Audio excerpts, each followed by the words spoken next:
to install a theme in WordPress. Installing a WordPress theme through the theme directory. First, log into your WordPress account, then navigate to Appearance, then click on Theme. And then, click on Add New. Then, click on Feature Filter. Select as per your requirement. Then, click on Apply Filters. And now, select one of the theme. And click on Install button. And then, click on Activate button. Then, click on Visit Site.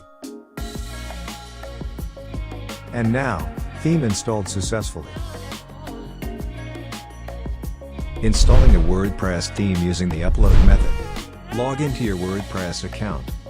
Navigate to Appearance, then click on Theme. And then, click on Add New. Click on Upload Theme. Choose Theme File, then click on Install Theme. And then, click on Activate. Then, click on Visit Site.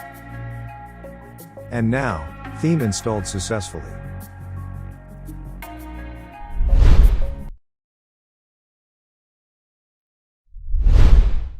If you find this video helpful, don't forget to like, comment, share and subscribe for more videos.